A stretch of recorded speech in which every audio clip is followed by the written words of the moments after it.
General Zia الحق صاحب نے شورش کاشمیری کو بلا کر یہ بات بتائی اور کہا میں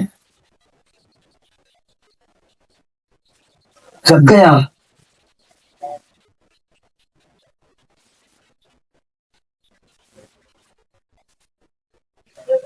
امریکہ کے دورے تو مجھے وہاں امریکہ نے کہا کہ صاحب ہمیں سب سے بڑا اعتراض یہ ہے کہ آپ ایٹم بم بنا رہے ہیں. میں نے ان سے کہا یہ آپ کی غلط فہمی ہے. ہم جو ایٹمی طاقت حاصل کر رہے ہیں وہ پرامن مقاصد کے لیے ہے. بجلی بنائیں گے, اپنے حجی کا کام کریں گے. وہ کہتا ہے کہ اس نے میرا ہاتھ پکڑا امریکہ میں تو کہا یہ ہم آپ کو لے کے چلتے ہیں. تو کمرے میں لے گئے اور کمرے میں جب لے جا کر اسے دکھایا تو وہاں ہمارے جو ایٹمی پلانٹ کا کہوٹا کے اندر تھا, پورا اس کا کہوٹا کا نقشہ ماڈل بنا ہوا وہاں رکھا ہوا. صرف ماڈل نہیں, تو اس نے بتایا کہ اس ماڈل کے اندر, اس کہوٹا کے اندر آپ کیا کیا کر رہے ہیں اور کیا کیا بنا رہے ہیں وہ بھی ہمیں پتا ہے. یہ بحران ہے, اس کو یہ کیسے پتا چلا؟ کہتے میں جب نکلا وہاں تو میں نے دیکھا عبدالسلام جو پاکستان کے اندر اہم عہدوں کر رہا ہے قادیانی, وہ وہاں بیٹھا ہوا تھا. وہاں سے نکل رہا, پتا چلا یہ ہے وہ شخص سرکار جو پاکستان کے تمام راز جا کے وہاں بتایا کرتا تھا. وہ کوشش کر رہا تھا کہ کسی طرح پاکستان ایٹم بم نہ بنا سکے.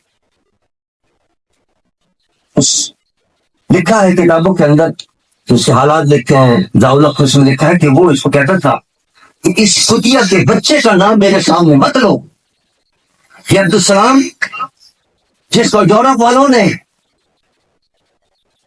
بڑا احساس سے بھی نوازا, عالمی امن کا جس کو بڑا تمغہ دیا ہے, وہ صرف اس لیے دیا ہے تاکہ یہ پاکستان کے خلاف سازش کرتا رہے, تاکہ پاکستان کا غدار ہے اور یہود و نصارہ کے عشق ہے. حدیث آنے من یہ کہ نہیں, پتہ نہیں کتنے ثبوت موجود ہیں.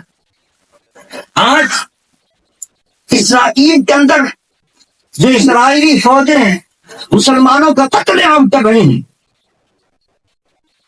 اس کی فورس کے اندر یہ قادیانی کے اندر بھی قادیانی بھی شامل ہے اس کے اندر.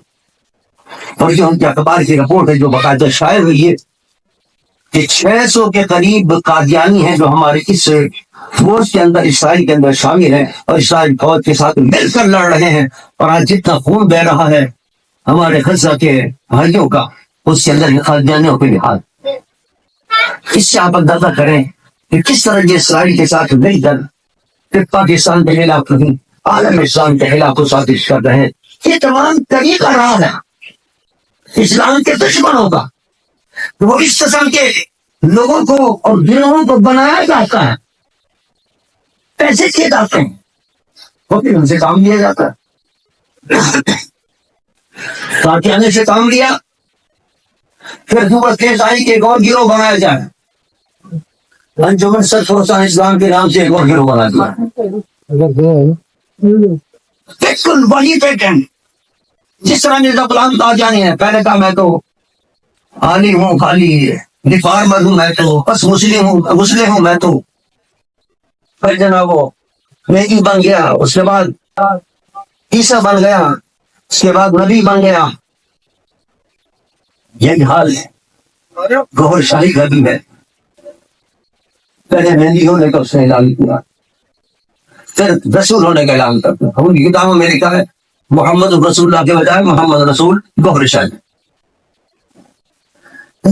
یہ اور جب یہ شروع کے اندر یہ گروہ پیدا ہوا انجمن سرفروشان اسلام کا, آپ کو یاد ہوگا کہ ہمارے شہر سے اندر بڑے جلوس نکالا کرتے تھے. اور مجھے بہت سے بات اور جانی شریف کے جلوس پہلے سننے کو بڑے خوش ہوئے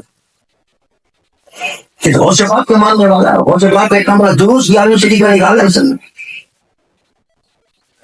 لیکن جب اس کے عقیدوں کا پتہ چلا تو ہم نے کہا اصلاح کریں اس کی کوشش کریں اس کی اصلاح، اگر کوئی دینی کام کر رہا ہے تو چنانچہ میں اور ہمارے مناظر اسلام حضرت علامہ سعید احمد اسد رحمۃ اللہ تعالی علیہ اس دنیا میں نہیں رہے، حال ہی میں ان کا وصال ہوا ہے۔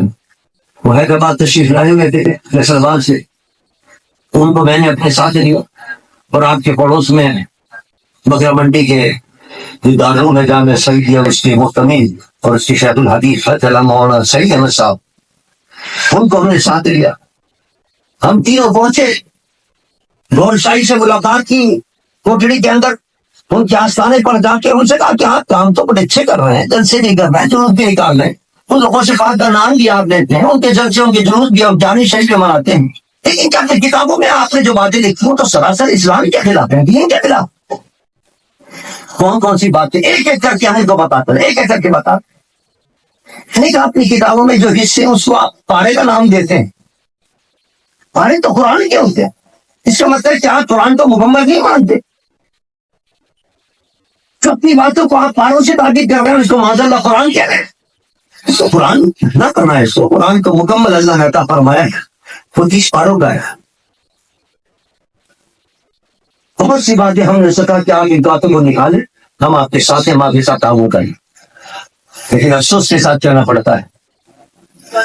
انہوں نے کوئی بات ہماری نہیں مانی اور ان کی کتابوں کے اندر وہی بکواسات چلتی رہی اور وہی دین کے خلاف باتیں چلتی رہی اور وہی ان کی جو دعوے تھے نبی ہونے کے اور مہدی ہونے کے وہ دعوے ہوتے رہے، ہم بار بار سمجھاتے رہے لیکن وہ بار بار نہیں مانے، حتیٰ کہ کورٹوں میں کیس گئے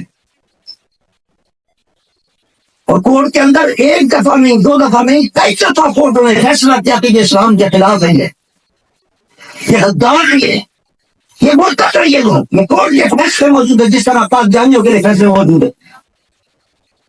لیکن افسوس ہمارے بعض ساتھی ان کے دھوکے میں آ کر اپنے ایمان کو خراب کرتے ہیں۔